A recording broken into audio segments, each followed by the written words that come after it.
What's up, everyone? Hope everybody out there is off to a great week. This is a story, ever since the beginning of this, it's a story that you really don't want to talk about because it's so hard in so many ways. And this is, of course, to deal with Greg Biffle and his family. Obviously, back on December 18th of 2025, the Greg Biffle plane crashed, and the Greg Biffle family lost their lives in this, as well as friends and pilots and everything in the situation. And then on top of that, when so much was going on with so many with this, the Biffle home was burglarized on January 7th of 2026, where in that situation, $30,000 cash was taken, firearms were taken from the residents, racing memorabilia in a backpack. And through this, the police have been working with a lot of race teams. They were trying to go to different people, see if stuff was moving around, different, avenues to try to find some things. I recently, just a little week ago, was thinking, God, seems like we haven't really heard anything about this. And then boom, this week, we get notified that there is a person of interest in the case, and warrants were issued for properties, 2 different properties to be searched. And I'm going to go into this shortly because there's some details I was able to find through public record that's out there for anybody to look up. Because I wanted to see if these properties had any association with Greg Biffle, and my findings were quite surprising, to be honest with you. But first, I want to start out with this right here. Let's take a look at WBTV. This is one of the local broadcasts here in Charlotte. Take a look at their report on this. NASCAR driver Greg Biffle's home. Thanks for joining us here tonight on WBTV News at 11. I'm John Carter. And I'm Siobhan Bryan. Law enforcement even says there's a person of interest in this case. Thursday afternoon, law enforcement was all over this home in Denver, North Carolina, and a spokesperson for the Iredell County Sheriff's Office tells me it's connected to the Biffle family home break-in. Police conducted a search warrant at a home in Lincoln County in connection to the break-in at the late NASCAR driver Greg Biffle's home. A spokesperson for the Iredell County Sheriff's Office told me that there is a person of interest in this case. Even though no arrests have been made, they would not identify who that person of interest is. The spokesperson for the Iredell County Sheriff's Office told me that law enforcement were executing a search warrant and searching for evidence related to the break-in at the Biffle residence that included any items that were stolen. Now, again, 2 properties were searched through this deal. Warrants were issued for both of these properties, one on St. James Church Road in Denver, North Carolina, the other on McCrary Creek Road in Mooresville, North Carolina. Obviously, the first place was St. James Church Road, where it's kind of a residence that was searched. Looks like they weren't able to find anything in there that they were looking for at the time. But we're going to get to some other aspects of this here in a second. Now, I want to start out with this right here. This is a person of interest. So I want to give you the definition of a person of interest. To start with, this is a person who is believed to be possibly involved in a crime, but has not been charged or arrested. So we want to make that really clear. It says nobody's been charged, nobody's been arrested or anything in this situation. This is a person of interest, but it does lead you to the idea that the police think there is something worth looking into in this situation. And obviously they put out press releases and everything else, so it kind of looked like it was something that they really felt good about. So what I want to look at right here with everything is that when everything happened with the burglary, there was images that the police put out there of the burglar in the act, and you can take a look at them here. There was different ones that were shown across the television world, across the internet, just different ways for everybody to look at everything. And try to solve this case. Try to figure out if there's any leads, anybody's got any information or anything. Now, I want to take a look here at the St. James Church property first. So if you will take a look at this right here. This right here in the blue is the property. And this is the home that was there or is there. Here's a picture of it. Again, this is all public record. It's there. And you can see right here this garage, big garage, obviously something big in there. But this is a newer establishment that was built on this property. The value of this place has gone up tremendously. Try to do a Google Street View. Fortunately, we don't have nothing with that we can show you in any aspects. But again, police obviously didn't find what they were looking for there at that location. Then they moved over to the McCrary Creek Road location.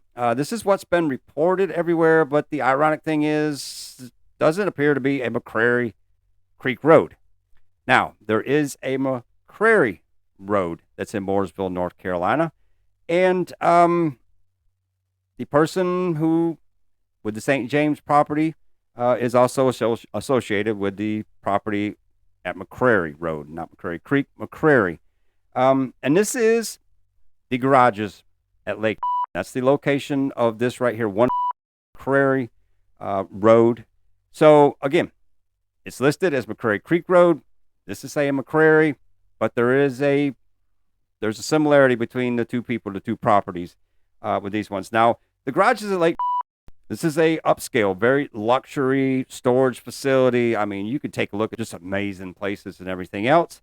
And the interesting part is with this right here, this all had some collaboration with Greg Biffle. You can take a look right here. You can see Greg talking about it himself. They built garages at Lake, and check this place out. Now, again, I want to emphasize this. This is no way naming anybody, directing anything at anybody or anything else.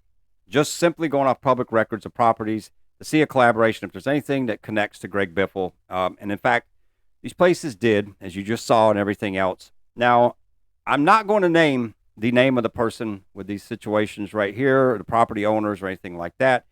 What I will say is it is a person who is connected with Greg Biffle. And again, this is a person of interest. This isn't a person who's guilty. It's not a person who has been charged with anything or arrested for anything. Police did take electronics from there to go back through for forensics and everything else. So it looks like they're thinking there's some digital trail to something right here. But we're just going to have to wait to see if there is something with this right here.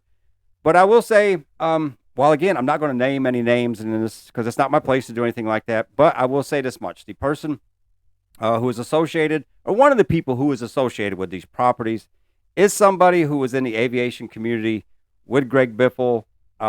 It, by all means, is somebody, it looks reportedly, somebody who was actually a co-pilot with Greg Biffle in the past. He was my co-pilot. You know, in the end, I want to hope this isn't the person. We hope that, you know, everything's found out and it's nobody that was really closely associated with him. But again, if we go back and look, so many people thought it was somebody who was associated with him, especially with the way they got in, were able to take everything and just moved around the house at ease. So again, we're going to just wait and see. Now, I'm going to say this much though. I took a picture of the person who I believe is the person of interest with this right here. And I put it over top of the person who the police shared the image of the burglar after it happened. So I want you to take a look at this right here. Now, this is the picture that the police put out. And now I kind of superimposed over the person who looks like is the person of interest. So if you go back and forth, you know, a lot of people thought this was a woman to start with that was in the pictures from the police. And then you go over here and it's like, I don't know, you know, you kind of see some things, but then again, it looks like a totally different person. So it's back and forth to me. So I went in and I'm trying to look at the eyebrows, the width between the eyebrows, things like this, just to see. And obviously there are different expressions, but I mean, there's some similarities, but I got to be honest with you.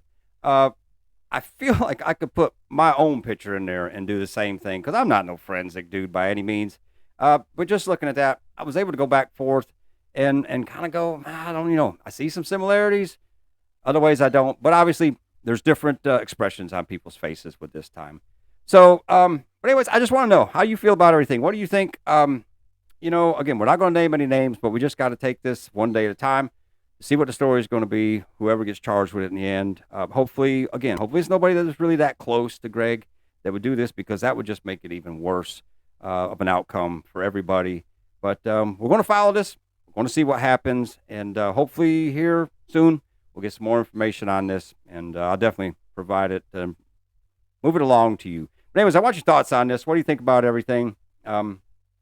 Again, I don't want people to name names or anything like that. I don't want people to point fingers at anybody. Let police do their work, and we'll get it all at the end. But anyways, man, I hope everybody has a great weekend out there. I hope you enjoy Talladega this weekend. I got another Cletus McFarland episode coming up because I got to talk about the Cletus McFarland fans.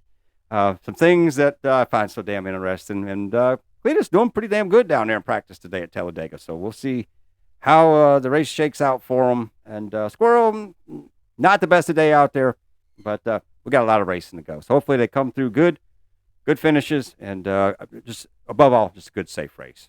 But anyways, hope you all are having a great weekend out there, man. As always, we'll see you at Checker Flag. Yeah, I'm the